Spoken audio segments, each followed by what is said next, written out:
Namaskaram. Today I'm going to be talking about the sixth paragraph of Nāṉ Ār. Bhagavan has alluded to the practice in previous paragraphs. At the end of the first paragraph, he said, for that, meaning for attaining the happiness, which is our own real nature, we need to know oneself. Knowing oneself is necessary. And then in the last sentence, he says, for that, the Atma-vichara, the awareness investigation, who am I, is the principal means. So there he referred to the practice. And then in the fourth paragraph, he says towards the end, if one goes on investigating the nature of the mind, he says in a rather cryptic way, oneself alone will end as mind. That implies that what was previously taken to be mind will turn out to be oneself. And then he clarifies that what he means by oneself is our real nature. But he says, Tāṇ Ār Atma-swarupam. So there again, he's alluding to the practice. That's in the fourth paragraph. And in the fifth paragraph, he likewise refers to the practice. He says, if one investigates in what place the thought called I first appears in the body, one will come to know that it is in the heart. And that alone is the birthplace of the mind. Even if one goes on, if one continues thinking I, it will take and leave one in that place. So he's been touching upon the practice here and there in earlier paragraphs, but the sixth paragraph is where he really begins to get down into the nitty-gritty of the practice, explaining clearly what is meant by self-investigation. In the first sentence of the sixth paragraph, he says, Nāṇ Ār vicharane inaleye manam adangam. That means only by the investigation, who am I, will the mind cease. What I have translated here as only is a double intensifier that Bhagavan uses in Tamil. That is the suffix a, that's a long e sound. That is an intensifier in Tamil, and that often conveys the sense of only. It is putting a stress on that, but here Bhagavan has used that twice. That is, vicharane inal means by vichara. Vicharane inal a, that a intensifies it, but he puts a double one, a ye. So he's very strongly emphasizing it's only by this investigation, who am I, but the mind will cease. The verb that he uses for cease is adangam, which has a range of meanings, including to subside, to subside in the sense of calming down or being or sinking down. It also means to submit or be subdued, to shrink, to cease, to settle or subside, to disappear or dissolve. So it's got a range of meanings. It can refer to, depending on the context, it can refer to a partial subsidence, it can refer to a complete subsidence, it can refer to a temporary subsidence, it can refer to a permanent subsidence. Since Bhagavan says here that it is only by the investigation, who am I, the mind will subside or cease, he's here referring to the permanent cessation of mind. In other words, mano nasa. That is by other means. Obviously, when we get tired, we subside in sleep. So that is a temporary cessation or temporary dissolution of the mind, but that is not permanent. Likewise, the mind can be brought in that. So sleep is a state of manolaya. That's a state of temporary dissolution. Likewise, by certain yogic by pranayama and other yogic practices, meditation of various kinds, it's possible to make the mind dissolve in laya, in what they call nivikalpa samadhi, which, as Bhagavan said, is just a state like sleep. It's only a temporary dissolution of mind. it's not the permanent dissolution. What we are seeking is the permanent dissolution of mind. And that permanent dissolution can be brought about only by the investigation, who am I? That is by self-investigation. That is what he's emphasizing here. This is an idea that he emphasized in a number of places in Nāṉ Ār. For example, he begins the 8th paragraph by saying, Manam adangavadaku, for the mind to cease, vicharane ye tavira veru tahunta upayangalille. That is, that means for the mind to cease, except vicharana, there is no other adequate means. And he goes on to say, if it's made to cease by other means, it will remain as if it had ceased, but will again rise up. Even by pranayama, the mind will cease. However, so long the prana remains subsided, the mind will also remain subsided. And when the prana emerges, the mind will also emerge and wander under the sway of its vasanas. So he's basically saying the same thing in the beginning of the 8th paragraph also. So this is Bhagavan often emphasized this, but other practices may be useful means for purifying the mind, but to bring about the permanent dissolution, in other words, the destruction of mind, the eradication of mind, this investigation, who am I? In other words, self-investigation is the only means. So that he begins this paragraph by emphasizing that. Then in the second sentence, he says, Nāṇ Ār ninevu, matra ninevu galei, elam aritu, pinnum chudu tadipol, mudivil tanum arium. What that means is, the thought, who am I, destroying all other thoughts, will itself in the end be destroyed, like a corpse burning stick. What he means here by the thought, who am I, or it's literally Nāṇ Ār ennum ninevu, it's the thought called who am I. He's referring to the investigation, to the vichara here as a thought. This is a metaphorical way of expressing it. That is, why he expresses it in this way is, when we attend to anything other than ourselves, our attention to anything other than ourselves is a thought. Because in order to attend to something other than ourselves, our attention, or our mind, so to speak, has to move away from ourselves towards that other thing.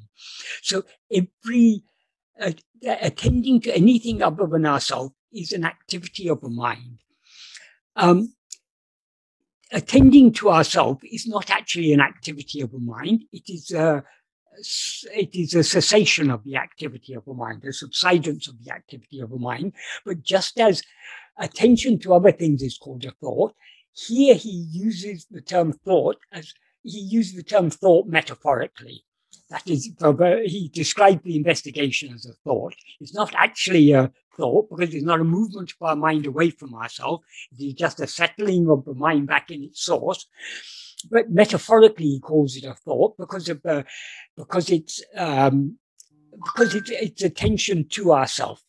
So attention to ourselves is metaphorically, he describes it as a thought. So what he means by the thought, who am I, is simply the investigation, who am I. And what he means by the investigation, who am I, is self-attentiveness. That is, attending to ourselves is the only way to investigate what we actually are.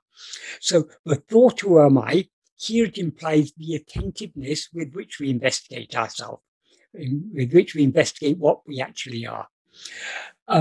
So the thought, who am I, destroying all other thoughts. That this thought, that the attention, self-attentiveness will destroy other thoughts, and not only will it destroy, having destroyed all other thoughts, it will, in the end, it itself will be destroyed.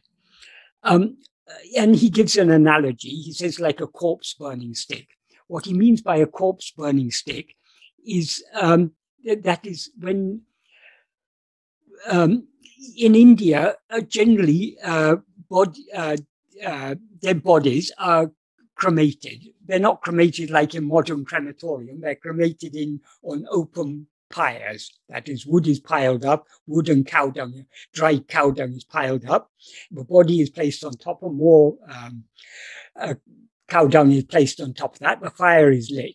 But in order to ensure that the corpse is burnt fully, a stick is used to stir it. And for example, if a burning ember falls out of a fire, it's moved back into a fire. And the fire is constantly pushed back over the body so that the body is burnt completely. So that as the funeral pyre is burning, slowly that stick which is used to stir it will be burned, and eventually it will be burnt completely. That is, and it will be, eventually it's just discarded into a fire and it will all be destroyed. So that's the analogy Bhagavan uses. So how does this thought, who am I, where the attentiveness with which we investigate ourselves, how does this destroy other thoughts, and how is it destroyed? How is it itself destroyed? When we are investigating ourselves, self-investigation, as Bhagavan often made clear, it's simply a matter of attending to ourselves, of being self-attentive.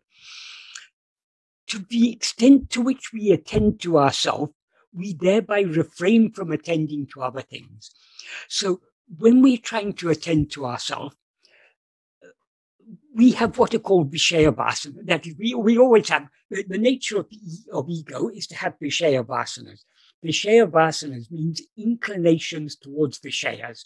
Vishayas, we can translate it as objects or phenomena. So anything other than ourselves is a Vishaya.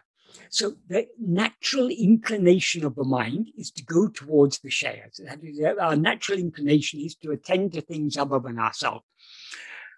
So when we are attending to ourselves, the inclination to attend to other things will keep on rising. If instead of following those inclinations to attend to other things, if we hold on to self-attentiveness, those inclinations sprout in the form of thoughts. If instead of attending to those thoughts, if we attend only to ourselves, the thoughts will not be able to rise, because the thoughts going to rise only if we attend to them. So they will be, as soon as they rise, they'll be destroyed, because we won't be there to attend to them. We won't be attending to them. And as the thought is destroyed, the vasana that gave rise to that thought will thereby be weakened. So this is how eventually all thoughts are destroyed. If we cling firmly to self-attentiveness, the vasanas will be weakened, and eventually they'll be destroyed. And the vasanas are the seeds that sprout as thoughts. So that's how all thoughts are destroyed, by attending to ourselves. Attention is a function of the mind or ego. That is generally, in this context, when Bhagavan is talking about the mind, he's primarily talking about ego. Ego is in some contexts, mind means the totality of all thoughts. But the one essential thought of the mind is, as he said in the previous paragraph, it's the first thought, the thought called I. That is ego. Because why is it the first thought, and why is it the root of all other thoughts? Because it is the subject. All other thoughts are objects. So,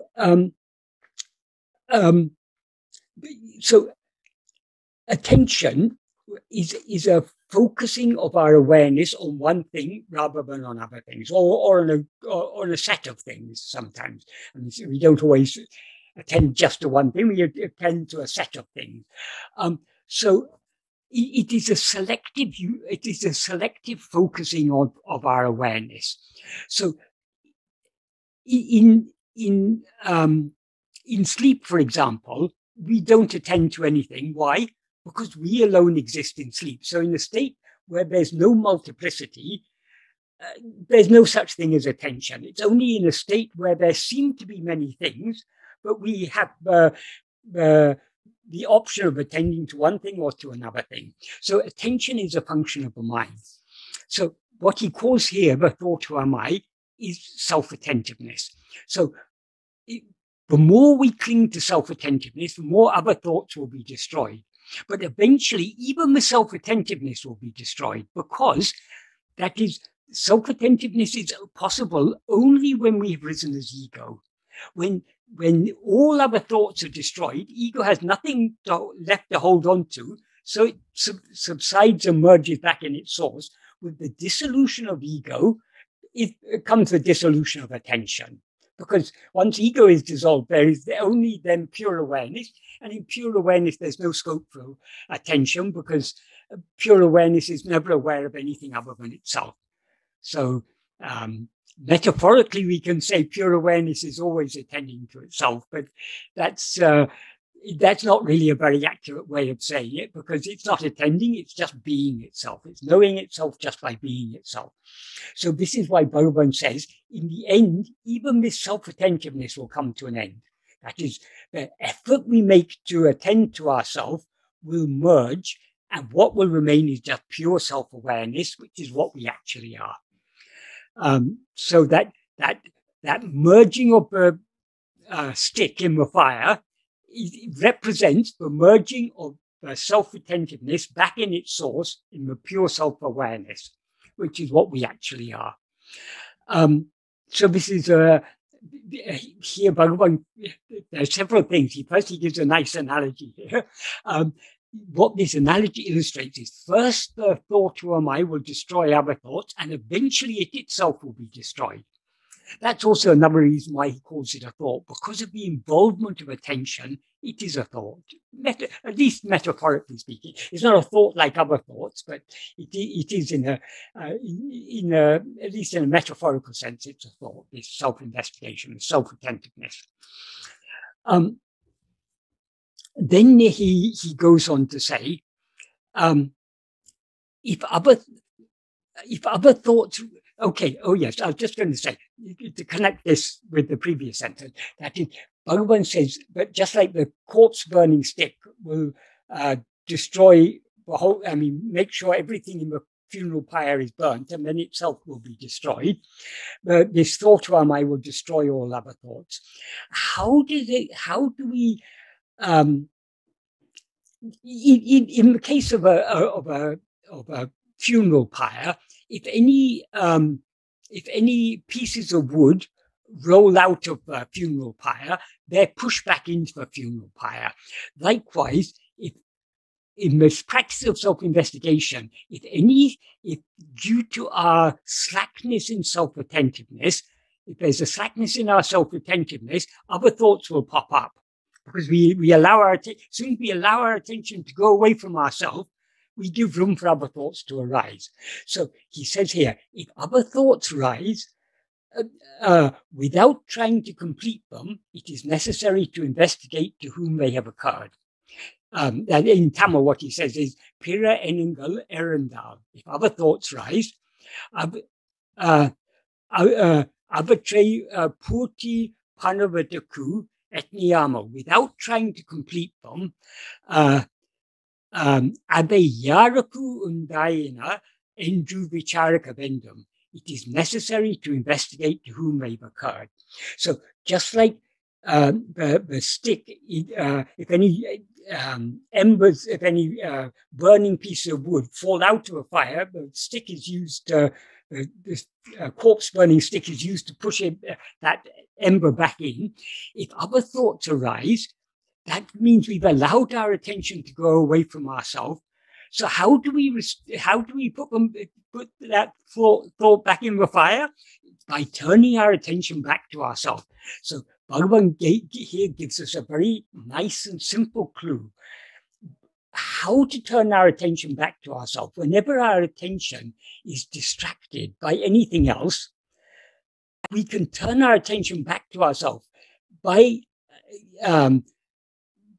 that is, whatever appears, whatever arises, that is, when our attention slips away from ourselves, something else has appeared. some thought or some phenomena has appeared to us. In order to turn our attention back to ourselves, we need to turn our attention back to the one to whom it has appeared. So every thought, every phenomena, when Bhagavan talks here about thought, he's not just talking about mental chatter. Bhagavan, as he made clear in earlier paragraphs, what Bhagavan uses the term thought in a very broad sense. He says the whole world is nothing but thought in the fourth paragraph. So awareness of anything other than ourselves is a thought. So when he says if other thoughts arise, that means if we become aware of anything other than ourselves, we need to investigate to whom that other thing has appeared. So to whom has this thought arisen? To whom has this thought occurred? To whom has this phenomenon appeared? So because nothing can appear except without us being aware of it, nothing can appear, because whatever appears has to appear to something that is aware. What is aware is only ourselves. So it's only to ego that all other thoughts appear. So by investigating to whom they have occurred, that means we need to turn our attention back to ourselves, to whom all other things, to whom all thoughts or phenomena appear. So though Bhagavan expressed this, well, he doesn't actually say we have to, people often take it to mean that we should ask to whom. Bhagavan doesn't here say ask to whom. He says, Yarku undayana endru vicharika vendam. Vicharika means to investigate. We need to investigate to whom it's occurred. Investigate means we have to turn our attention back to the one to whom it has occurred. To whom has it occurred? Only to me. So this is a very powerful clue Bhagavan gives us for holding on to self-attentiveness and restoring our self-attentiveness whenever we are distracted by the appearance of anything else. Whatever may appear, to whom does it appear? To me. We turn our attention back to ourselves. It's not, we're not actually asking the question. The question to whom is a pointer. Bhagavan is indicating, but whenever our attention goes away from ourselves towards anything else, we should turn it back to ourselves, to whom all those other things appear. And then in the next sentence, he says, this is a very important sentence, Etene enengel erinum enna. That literally means, however many thoughts arise, what? Here, what is used in the sense of so what, or what does it matter, or even we could take it as big deal. However many thoughts arise, so what? Big deal. What does it matter? So what Bhagavan is indicating to us here is we should not be concerned about thoughts. Many people think that in meditation, it's true, we shouldn't give room to the rising of thought, but we don't have to fight with thoughts. How we avoid giving room to thoughts is by clinging firmly to self-attentiveness. If we cling firmly to self-attentiveness, we are thereby giving no room to the rising of other thoughts. Other thoughts can rise only when our attention slips away from ourselves towards other things. So, but Bhagavan doesn't want us to be concerned about thoughts. He doesn't want us to worry about thoughts, because if we take getting rid of thoughts as the aim of our practice, our attention is then on something other than ourselves. Thoughts are other than ourselves. So if we're always trying to get rid of thoughts, we're attending to things other than ourselves.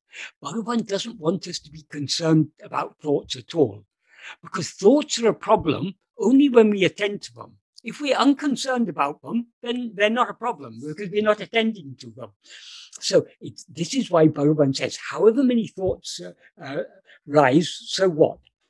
And then he goes on to say, what if a thought does arise? I mean, in a way, he repeats, that is, he reiterates what he said in the previous sentence. In the previous sentence, he said, if other thoughts arise, without trying to complete them, it is necessary to investigate to whom they have occurred. Or I'll just say one more thing. This is also a very important clue Bhagavan gives here. He says, without trying to complete them. What he means by trying to complete them, the natural tendency of the mind, when a thought arises, we allow our mind to follow it. And one thought will lead to another thought, will lead to another thought. It's an endless chain. This is the way thoughts work. So when he says without trying to complete them, what he means is we shouldn't allow our attention to follow those thoughts. We should, instead of allowing the attention to follow the thought, we should turn it back to ourselves, the one to whom they appeared. That's what he said in the previous sentence. And then he says, however many thoughts rise, what does it, so what? And then he goes on to, he reiterates what he said in the previous sentence, in the next one. He says, Jagratei obvaru ennumum kalambum pode idu yaraku undayatru enju vicharital enakendru tondrum. What that means is, Jagratei means vigilantly. That Jagrat is waking. So wakefully or vigilantly, or that is, Bhagavan is emphasizing here, but the key to this practice is to be very vigilant in our self-attentiveness. So vigilantly, as soon as each thought appears, that is, as soon as our attention moves away from ourselves towards anything else, if one investigates to whom it has occurred, that is, to whom the thought has occurred, or to whom it has, literally means to whom it has come into being or arisen, to whom its thought has appeared, enakendru tondrum, it will be clear to me. This is as I said, this is a very, very important clue Bhagavan has given us. That is, whenever our attention is distracted or diverted away from ourselves towards anything else, how can we return to self-attentiveness? Simply by turning our attention back to the one to whom that thought has appeared. So if we take every thought, every phenomenon that appears as a reminder, whatever appears, to whom does it appear? It appears to me. So everything that appears should remind us of our own existence, of our own, but it's only to us that appears. Without our presence, no thought can arise, no phenomenon can appear unless we are there for it to appear to us. Because there cannot be an appearance without it appearing to something. It's only in our view that thoughts appear. It's only in our view that this whole world seems to exist. So to whom did this world appear? To me. We need to turn our attention back to ourselves. So, but as I say, people reading this superficially, they take it as a questioning. They think that we have to wait for the next thought to pop up. And as soon as the thought pops up, we have to question, to whom did this thought occur? And to me. And then we have to repeat the process, wait for the next thought. And then that is not at all what Bhagavan means. Bhagavan is using this, he's using this clue to whom as a pointer. That is, whatever appears, it appears to whom? To me. That's what we should understand. So that is, with that understanding, we have to turn our attention back to ourselves. So this is a very, this question to whom is a very powerful pointer that Bhagavan has given. He doesn't, as I say, he doesn't actually say we have to ask to whom, we have to investigate to whom. But he expresses it in the form of this question, to whom? So whatever appears, to whom does it appear? To me. We have to constantly be trying to turn our attention back to ourselves. So if we consider deeply what Bhagavan is saying here, he's not talking about a process of questioning. Whenever we find that our attention has been diverted away or distracted away from ourselves towards anything else, we have to turn it back to ourselves, because all other things appear to whom? To me. Then who is this I, if to whom it's appeared? So Bhagavan is giving here very deep and subtle clues to help us to hold on to that self-attentiveness. That is what all these, that's what he's pointing at here. Then in the next sentence, he says, Nāṉ Ār enju vicharital manam tan pirapidatuku tirumbividam. That means if one investigates who am I, the mind will return to its birthplace.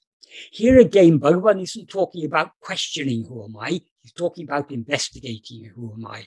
And how do we investigate who am I? By vigilantly attending to ourselves.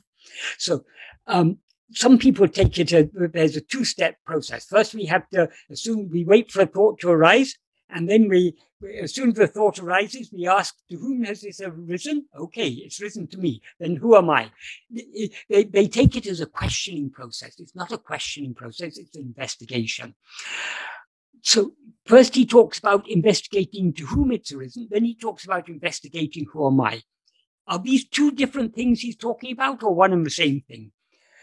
Basically, it's one and the same thing, but there is a slight distinction. That is, investigating to whom has this appeared, that represents our turning our attention away from other things back towards ourselves. That's what this sentence is indicating. But whenever anything else appears, we should turn our attention back to ourselves.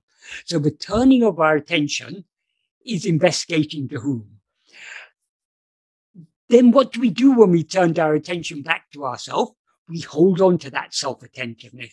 That holding on to that self-attentiveness is what he describes here as investigating who am I. So essentially they're one and the same, but one refers to the turning and the other refers to the holding on. But both are only about self-attentiveness. One is about turning our attention away from other things back towards ourselves. That is investigating to whom. Investigating who am I is remaining firmly self-attentive. That is holding fast to self-attentiveness.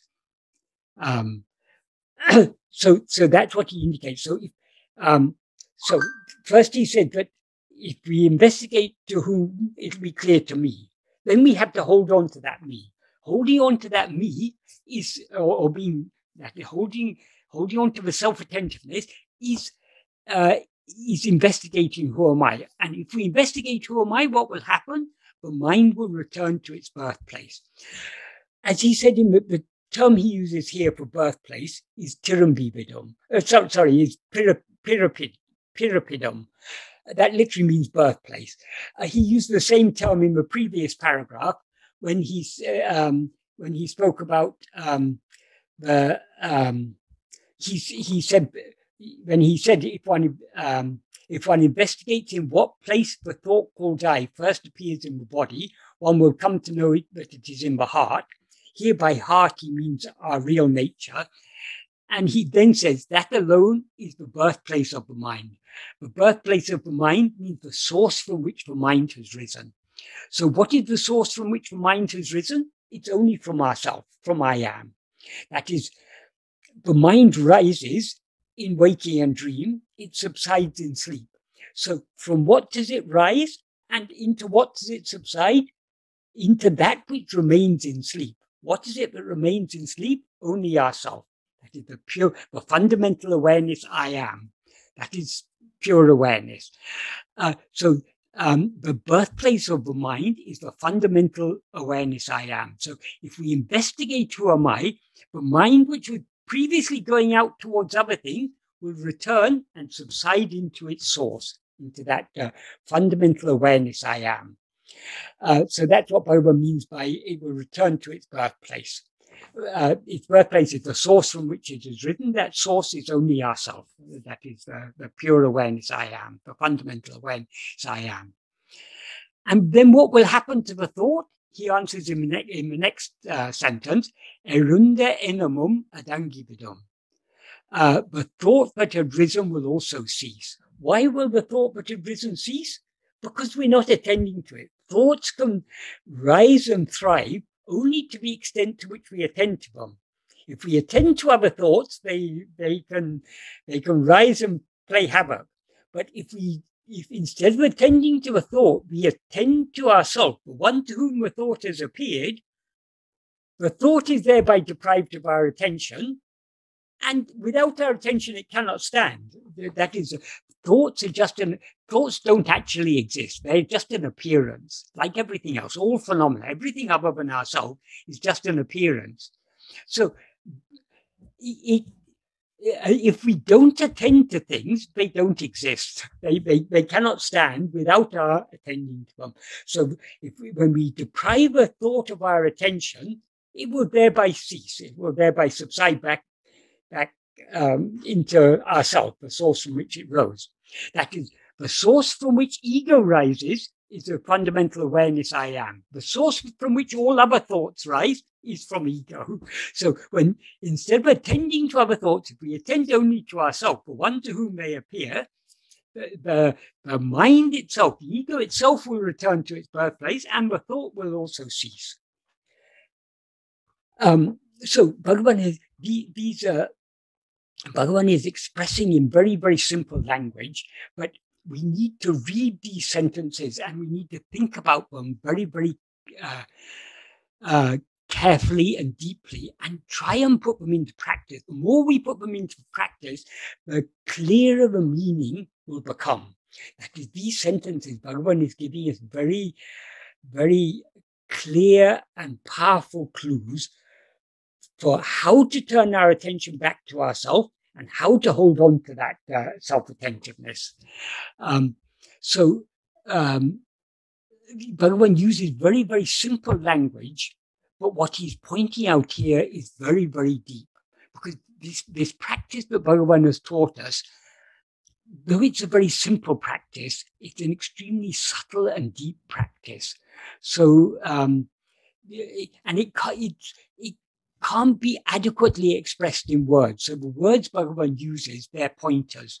But if we think carefully about these sentences and try to put them into practice, it becomes very clear what Bhagavan is saying here. He's not talking about questioning to whom or who am I. He's talking about investigating. Investigating means, what is the tool by which we investigate to whom? What is the tool by which we investigate who am I? It is only attentiveness. Attentiveness to what? To me. That is, we have to be self-attentive. So Bhagavan is giving us clues here for how to be self-attentive. And after giving us these clues, he then says, in the next sentence, Ipati paraka paraka manataku tan pirapiditil tangi nikram shakti adikadi kindradu. What that means is, when one ipati paraka paraka, when one practices and practices in this manner, ipati means in this manner, paraka paraka means when one practices and practices. Manataku, for the mind, tan pirapiditil tangi nikam shakti, the power to stand firmly established in its birthplace, that's in its source, the place from which it rose, in other words, I am, adikadi kindradu, increases. Nowadays, there are many people who have a very superficial understanding of Bhagavan's teachings, who say, oh, practice isn't necessary. You've just got to understand that there's no ego, or that everything is awareness, that you are awareness, and that's it. Bhagavan emphasizes practice is absolutely essential. Even many of the traditional Vedantins, they take vichara to mean studying all the texts and reasoning, why, understanding all the kriyas, why we are not the body or the mind or the intellect or the will, we're not any of the five sheaths, and that is doing this Panchakosa Viveka, the Drisya Viveka. They take all these intellectual analyses as vichara. This isn't vichara. According to Bhagavan, only turning our attention and fixing it on ourselves, that alone is vichara. So, and this vichara has to be practiced. So it's this practice of self-attentiveness is absolutely key. All of Bhagavan's teachings are only about this practice. Indeed, if we understand the Dvaita philosophy correctly, the whole of Advaita is all about this self-attentiveness. If we consider what are the fundamental principles of Advaita, Advaita starts by saying there is one, ekameva advaityam, there's one only without a second. And what is that one? Tattvamasi, you are that. So when it says you are that, what does that mean?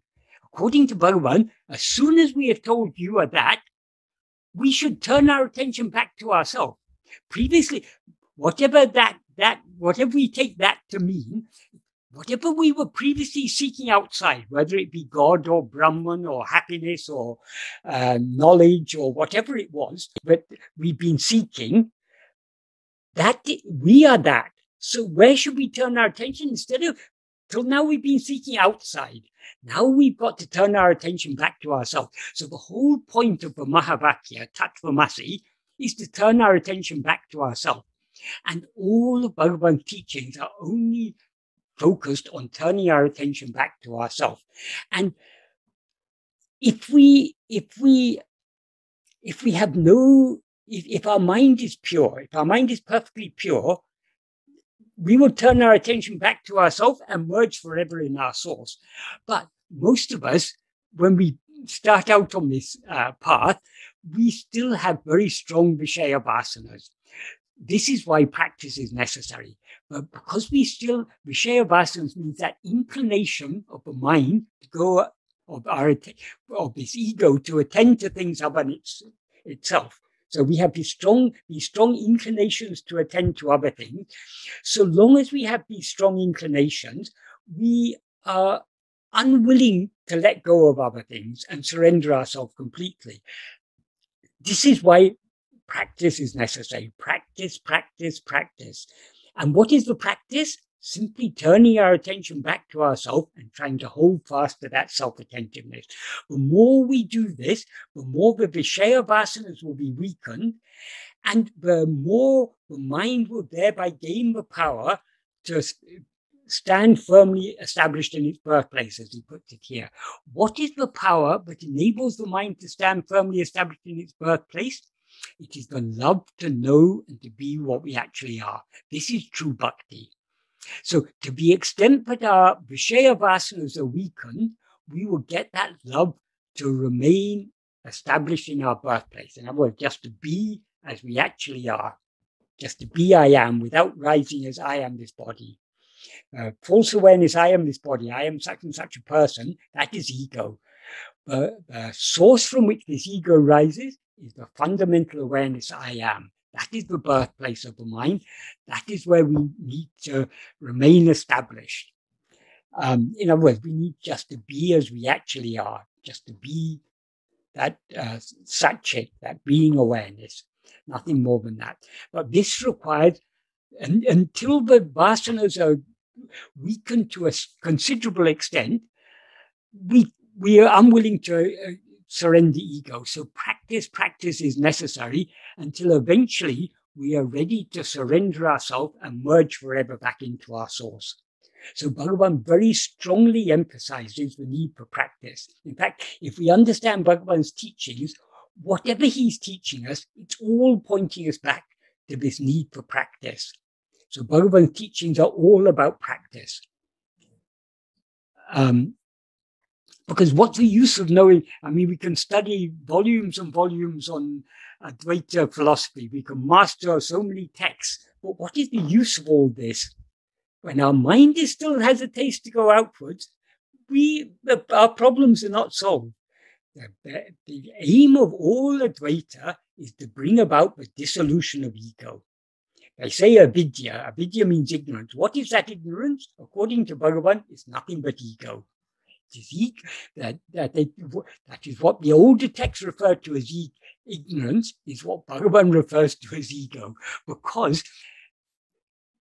who is it who is ignorant? It's only as ego that we're ignorant. Our real nature is never ignorant.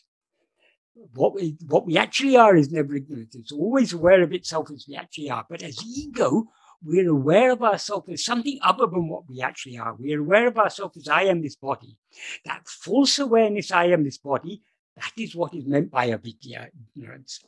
And to overcome that, the only way is to know ourselves as we actually are. And to know ourselves as we actually are, we need to practice and practice and practice this self-investigation. So, but the teaching Bhagavan gives in this paragraph are so important. This is the very heart of his teachings. Then in the next sentence, he says, Sukshmamana manam mule indriyangal vayalai velipadam podu stulamana namarupankal tonjukindrana. That means when the subtle mind goes out through the portal or the doorway of the brain and sense organs, gross names and forms appear. Gross names and forms means all vishayas, all objects, all phenomena are gross names and forms. Not only the phenomena that constitute the seemingly physical world, but also the phenomena that constitutes the mental world. That is, all thoughts, feelings, desires, everything. They're all names and forms. They're all relatively gross. The subtle mind here means ego. When he said the ego, when the subtle mind goes out, he means when the ego rises from its source. As soon as it rises from its source, it takes the body to be I. So that's what he means. That's why he says it goes through the doorway of the brain and sense organs. That is, without identifying a body as I, we cannot be aware of other things. As he says in the fourth verse of Uludunaptu, if oneself is a form, the world and God will be likewise. If oneself is not a form, who can know their forms and how? So it's only when we identify ourselves as a body, when we experience ourselves as a body, but we are aware of other things. So that's what Bhagavan means here by saying the mind goes out through the doorway of the brain and sense organs. Of course, the brain and sense organs are themselves gross names and forms, but it's only that is, when we, as soon as we rise as ego, the first thing we project is a body consisting of brain and sense organs, of which the brain and sense organs are part, we can say. So we first project a body, and then through the sense of that body, we project an outside world. So this is the nature of ego, because our present state, we always have to remember, according to Bhagavan, our present state is a dream. How do we begin dreaming? As soon as we begin dreaming, we project a body as ourself, and then through the senses of that, five senses of that body, we project a world. And then so long as we're experiencing, so long as we are aware of ourselves as a body, there seem to be two worlds. There's the external world of physical objects, and there's the internal world of mental objects.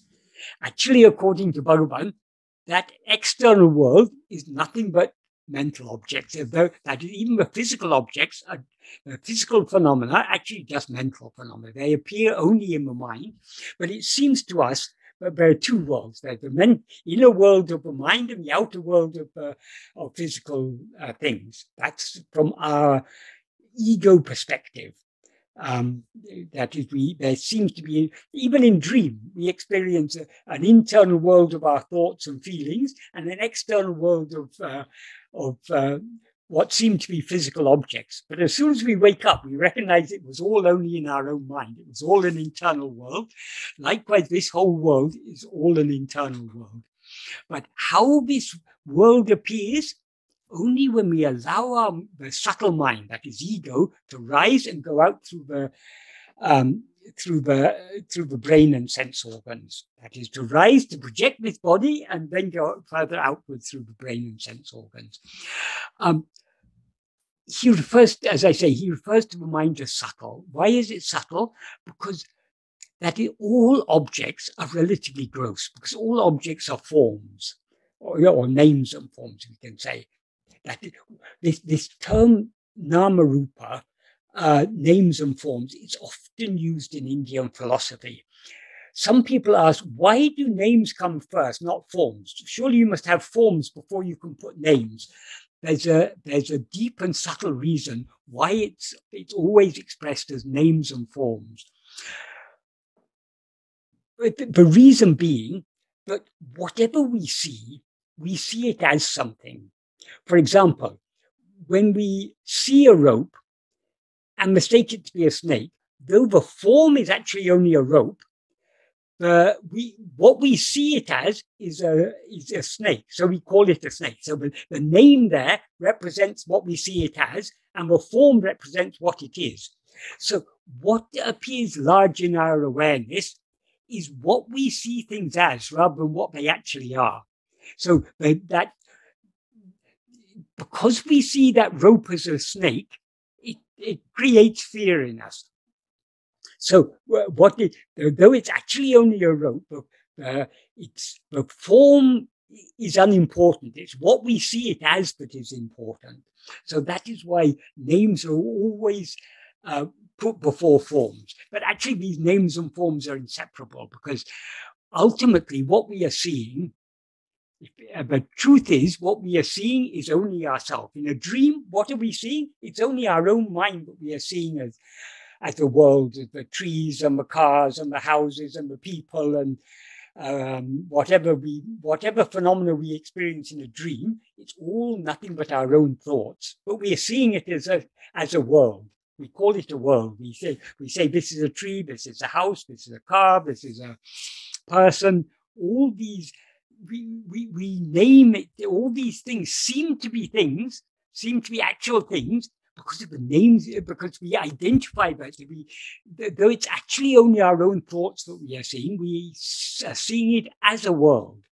So that's why prominence is given to names over forms. That's why it's always said nama rupa, that is names and forms, rather than rupa nama, forms and names. It's a deep and subtle reason, as I say.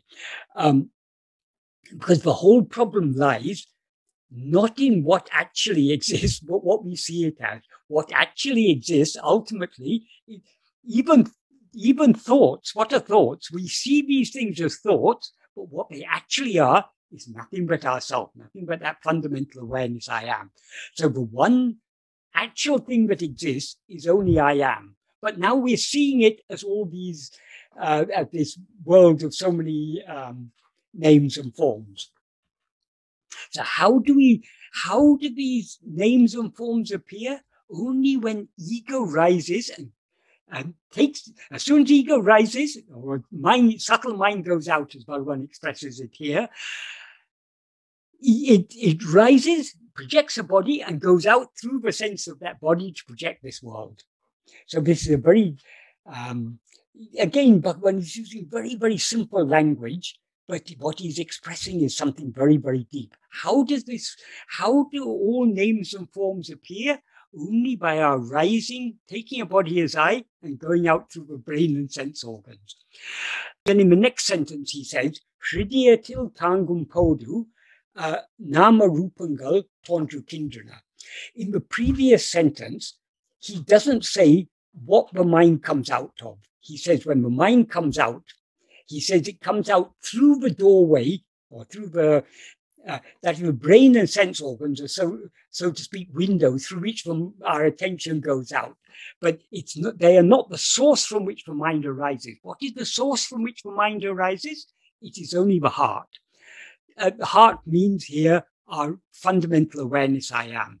So in this next sentence, he says, when the mind, hridiyatil tangum podu, when it means the mind, remains in the heart, nama rupangal marakindrana, names and forms disappear. So when we allow our attention to go outwards, names and forms appear. When we turn our attention back to ourselves, the mind thereby subsides, and when it remains in the heart, the names and forms disappear. So names and forms appear only when we allow our attention to go away from ourselves. When we turn our attention back to ourselves, they disappear. That's the meaning, that's the implication of this sentence. But in practice, when we're practicing self-investigation, because of the strength of our Vishaya vasanas, most of us are not turning our attention wholly to ourselves. We're turning it partially to ourselves. So the names and forms don't completely disappear, but to the extent to which we attend to ourselves, to that extent do we cease to attend to other things, and other things seem to exist only when we attend to them. So they cease to exist as soon as we stop attending to them.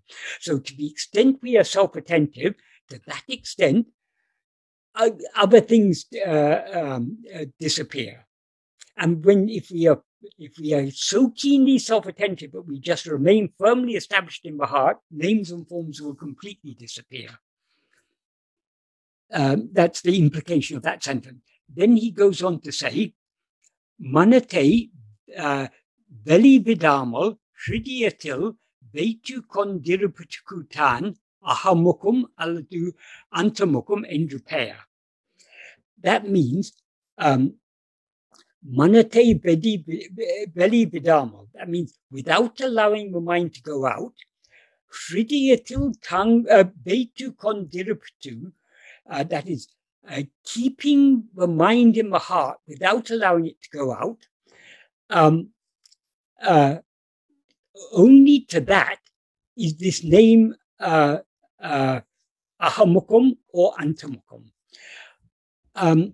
Antamukum is a Sanskrit term. Anta means inward, mukum means facing. So antamukum means inward facing. According to Bhagavan, that in terms of the practice, all phenomena are external. Everything other than ourselves is metaphorically speaking outside of ourselves. So what he means by facing inwards is facing ourselves. And he also uses another term here, ahamukum. Ahamukum is a very nice term in Tamil. That is obviously mukha is a Sanskrit term, means face, or in this context, facing. Aha or aham has two meanings in Tamil. That is, there is a pure Tamil word, aham, which means inside, heart, home. These are the basic meanings. It can also, in certain contexts, it can mean love, but the basic meanings, basic meaning is heart or home or what is inside. So, but also that's the Tamil word aham. It's also a Sanskrit pronoun, which is often used in Tamil philosophical words. That is the first person pronoun, nominative case is aham. So, aham means both I and inward in Tamil. So it's got a double meaning. So Bhagavan often uses this term ahamukam because it's got this double meaning. It's got the simple meaning of inward facing. It's got the deeper meaning of I facing, but both of them amount to the same. And what does it mean, inward facing or facing I? It means only being self-attentive. So what is it to be self-attentive? It's to keep the mind in the heart without letting it go out. So it's when he says Veitu kondirupatu, that means keeping or keeping, constantly keeping. It implies a continuity of keeping the mind in the heart. But he said Veitu kondirupatu, that means only to this. So only to this state are these names. So would be that is, it's a particular way of expressing it in Tamil. We have to, there's no verb here, but in English we have to add in the verb refer. So these names, ahamukum or antamukum, they refer only to this practice or this state of keeping the mind in the heart without letting it go out. So when we keep our, that means when we keep our attention firmly fixed on ourselves without allowing our attention to go out towards other things, that is what is meant by ahamukum or antamukum. So antamukum is often used, for example, it's a term that is used in yoga. In yoga, what they mean by ahamukum is not just, is turning the mind away from external things that are physical things. To, they consider meditating on, for example, they may imagine a light, a jyoti, or a name or form of God or something in their mind. They think attending to that is ahamukum, antamukum. So this term antamukum is used in a different sense in different contexts. But according to Bhagavan's definition of antamukum, even attending to some imaginary object is still bahyamukum. We're still attending to something other than ourselves. So antamukum means only attending to ourselves. That is keeping the mind in the heart without letting it go out. So as soon as any names and forms appear, we are no longer in the state of antamokum. We are then in the state of bahyamokum. Bahyamokum means facing outwards. And then he continues the same thing in the next sentence. He says, Hridiyatil irundu, very vidatakutan bahyamokum indrupaya. Only to the state of letting it go out. That means letting the mind go out from the heart, letting the attention go away from ourselves, in other words, that the name bahyamukham refer. Bahyamukham is the opposite of antamukham. Antamukham means facing inward, bahyamukham means facing outward. So allowing our mind to go away from ourselves, to go out from the heart, in other words, allowing the attention to move away from ourselves towards anything else, is bahyamukham. So even meditating on chakras or meditating on mental images of deities or lights or whatever, according to Bhagavan, that's all bahyamukham. What Bhagavan expects us to do is to attend only to ourselves. We ourselves are not an object. We are not a name or form. We are just that to which all names and forms appear. So turning our attention back and attending only to ourselves, the one to whom all other things appear, that alone is ahamukham or antamukham. That alone is, in other words, that alone is self-attentiveness. And then he goes on to say, ibidamaha, in this way, manam hridiyatil tangave. In this way, when the mind remains in the heart, tangave means when it remains or when it stays in the heart. It implies when it remains firmly fixed in the heart. Ella ninebe galaku moolamana nān embadu poi epoludum ulla tan matrum bilangam. In this way, when the mind remains in the heart, what is called I, namely ego, which is the root of all other thoughts, will depart, and oneself alone will, and oneself who always exists alone will shine. Epodamul tan means oneself who alone exists. Matram, tan matram means oneself alone, who always exists. Vilangam will shine. So, if we are so keenly self-attentive, but we don't allow the mind to go out, and thereby, in that way, if the mind remains firmly fixed in the heart by means of self-attentiveness, what is called I, Nāṇ Ār, that he's there referring to ego, which is the root or the foundation or cause. Moolam means the root, foundation, cause or origin of all thought will depart, and oneself alone will exist. That is, the more we attend to ourselves, the more ego will subside back into its source. When ego subsides, everything else subsides along with it. So when ego is finally eradicated by this practice of self-attentiveness, what will then remain is only ourself. And then he goes on to define what is our real nature. He says, Nān enum nimebu kinjitum ila idame sarupamahum. That literally means only the place where the thought called I does not exist even a little is Swarupa. Swarupa means our own real nature. Here, obviously, as I said previously, Bhagavan often uses the term place in a metaphorical sense. So when he says only the place, he means only that in which there is not even the slightest trace of a thought called I. That is our real nature. So in the previous sentence, he said, but if we keep the mind fixed firmly in the heart, implying by means of, in this way, that means by means of self-attentiveness, by means of ahamukham or antamukham, if we keep the mind fixed in the heart, eventually ego will be thereby be destroyed, and oneself alone will remain. And what then remains, that place in which there's not even the slightest trace of the thought called I, that is our real nature.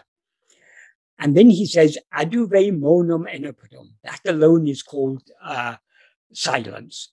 So when Bhagavan talks about silence, he's not just talking about a quiet mind, or he's definitely not talking about external silence.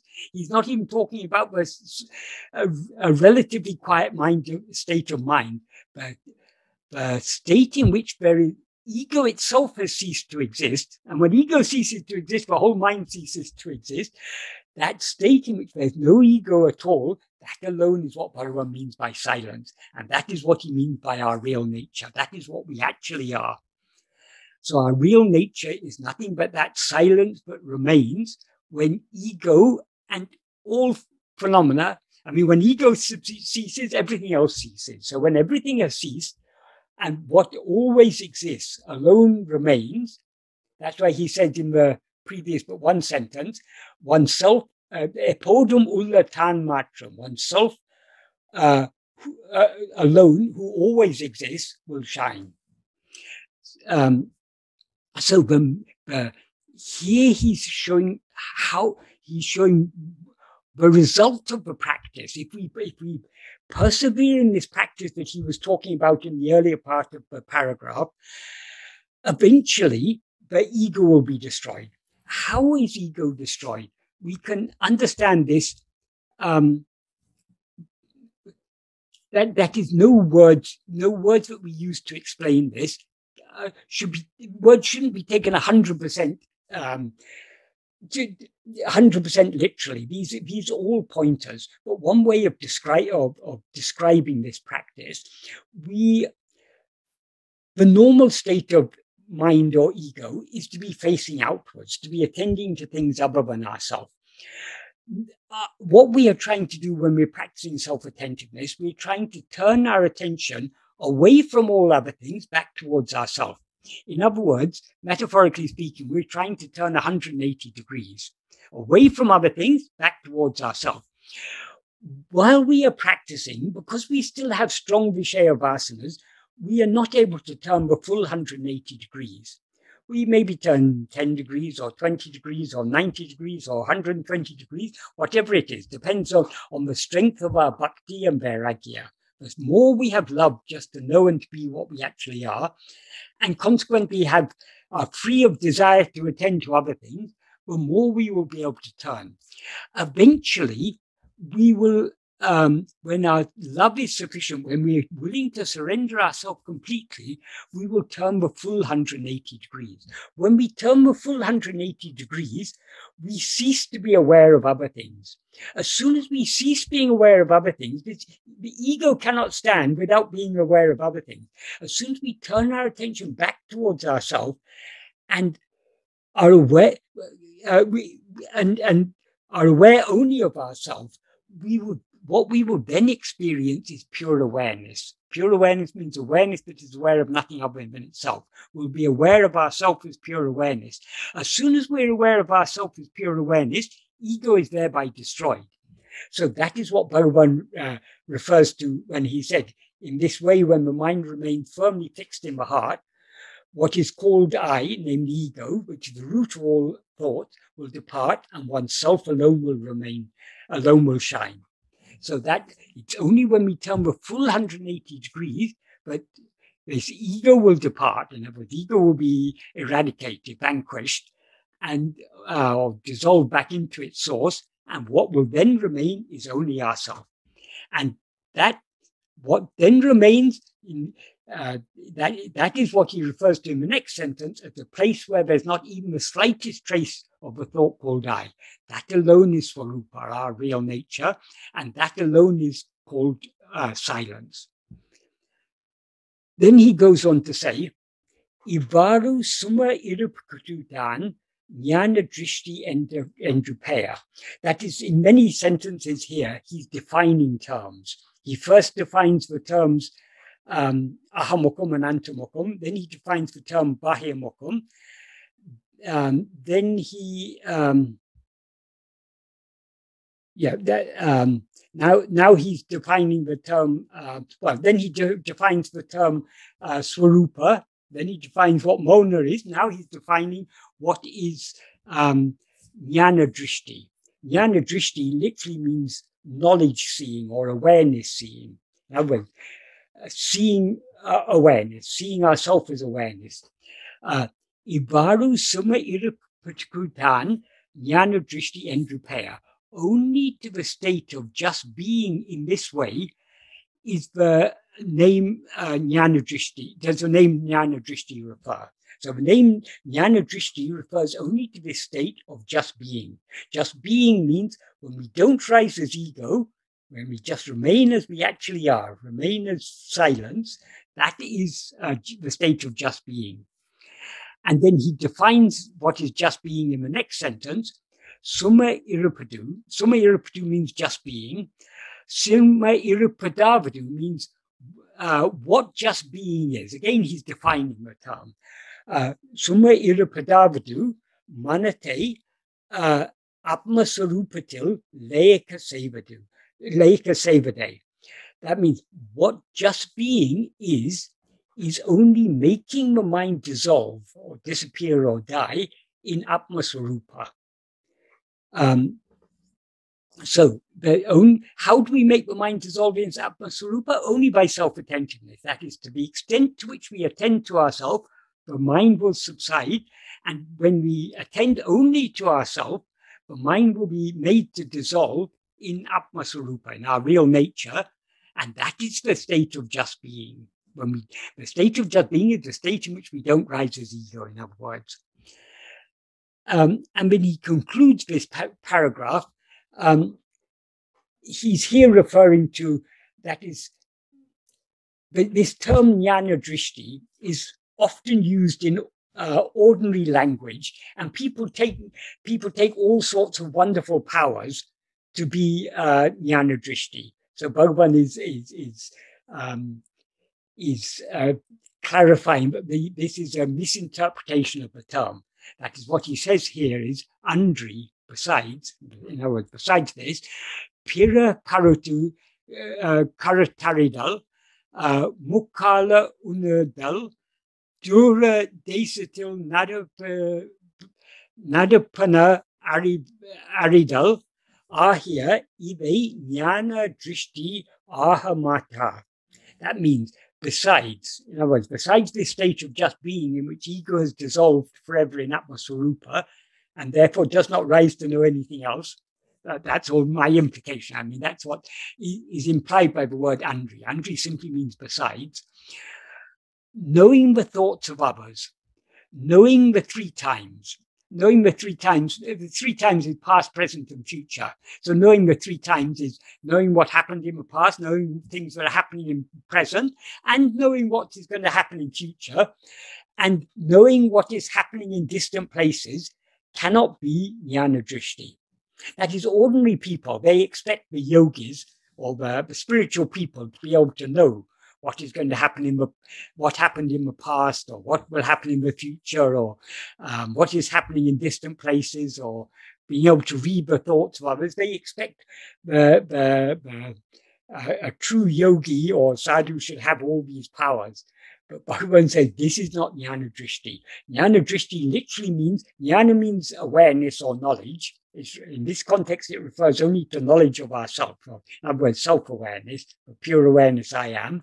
Drishti means seeing. So that is what jnana drishti is, just that state in which we remain as we are, in which we don't rise as ego. That is the state, that is what jnana drishti really means. It doesn't mean all these things that people take it to mean. There must be some context in which Bhagavan said this, but it's just this final sentence is just an aside. The main point is what Bhagavan is emphasizing here throughout this paragraph is our one aim, and that is our one and only aim, should be to turn our attention within and to persevere in that practice of being self-attentive until the mind dissolves in its source. When the mind dissolves in its source, that is our real nature. That is silence. That is the state of just being.